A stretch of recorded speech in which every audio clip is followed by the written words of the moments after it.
Welcome to Shilpi smart accounts. आज मैं आपके लिए ये जो पर्टिकुलर बुक आप देख पा रहे हैं इसका रिव्यू लेकर आई हूँ। ये अकाउंटेंसी की डीके गोयल की बुक है जो राजेश गोयल और शैली गोयल द्वारा भी रिटन है और ये 2026 एग्जामिनेशन के लिए एप्लीकेबल है। This is for class 12th and this is part A volume 1 that is accounting for partnership forms. Part A की वॉल्यूम 2 भी आती है दैट इज कंपनी अकाउंट्स और फिर पार्ट बी आती है जो कि आपका basically financial statement analysis, financial statements and cash flow statement से रिलेटेड है। अभी ये जो पर्टिकुलर बुक है ये आपको ईजिली मार्केट में अवेलेबल है एंड आप इसे ऑनलाइन भी बाय कर सकते हैं। इसका प्राइस आपका 780 रुपीज़ है। Now we come to the index page so that you know कि क्या क्या चैप्टर्स इसमें कवर्ड हैं।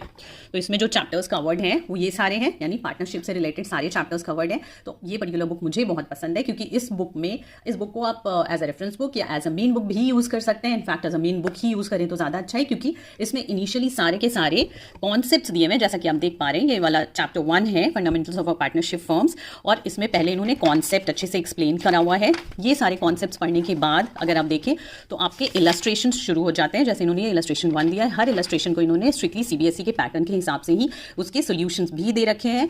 और एक बार इसमें जब सारे इलस्ट्रेशंस खत्म हो जाते हैं, बेसिकली इसमें इस पर्टिकुलर बुक के फर्स्ट चैप्टर में आपको 74 इलस्ट्रेशंस देखने के लिए मिलेंगे और उसके बाद आपको मिलेंगे ये वेरी शॉर्ट आंसर क्वेश्चंस जो कि 1 मार्क के क्वेश्चंस हैं जो आपके सीबीएसई एग्जाम में आते हैं और इसमें बहुत सारे क्वेश्चंस पूछे हुए भी हैं। इसके बाद अगर आप देखें तो जैसे 1 मार्क क्वेश्चंस खत्म होते हैं तो शॉर्ट आंसर क्वेश्चंस जो 3 मार्क्स वाले होते हैं उसे भी इन्होंने मेंशन कर रखा है, मतलब दिया हुआ है।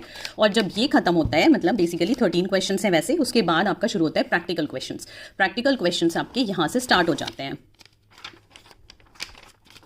और ये आपके चलते हैं क्वेश्चन 73 तक जो आपके इलस्ट्रेशंस के हिसाब से ही दिया होता है। इसके बाद आता है एडिशनल क्वेश्चंस। ये क्वेश्चन थोड़ा हायर लेवल का होता है but that is good for practising क्योंकि this is your board exams.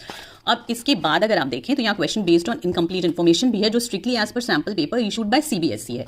जब ये ओवर होता है तो फिर आप देख पा रहे हैं यहाँ पर ऑब्जेक्टिव टाइप क्वेश्चंस भी इन्होंने दे रखा है, फिल इन द ब्लैंक्स भी दे रखा है और मल्टीपल चॉइस क्वेश्चंस भी इन्होंने दे रखा है। तो गोयल जी ने काफ़ी अच्छे से इस बुक को डिज़ाइन करा हुआ है और बहुत अच्छे से क्वेश्चंस काफ़ी एग्जॉस्टिव तरीके से इन्होंने दिए हुए हैं। ये है मिसलेनियस क्वेश्चंस और ये मल्टीपल चॉइस क्वेश्चंस पार्ट 2 है जो कि जिसमें आप देख पा रहे हैं ये काफ़ी सारे क्वेश्चंस हैं, यानी इन्होंने काफ़ी एक्सटेंसिवली कवर किया है क्वेश्चंस को।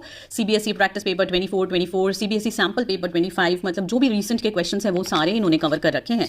आई would seriously recommend you to use this book क्योंकि सीबीएसई के हिसाब से है और प्रैक्टिस करने के लिए आपको काफ़ी सारे इसमें क्वेश्चंस भी मिल जाते हैं। ये जो first chapter fundamentals of accounting partnership forms है ये आपका बेसिकली 190 पेजेस में कवर होता है। इसी तरीके से बाकी सारे चैप्टर्स भी इसमें दे रखे हैं। आई होप कि ये रिव्यू आपके काम आएगी और इस बुक को यूज़ करके you will get good marks.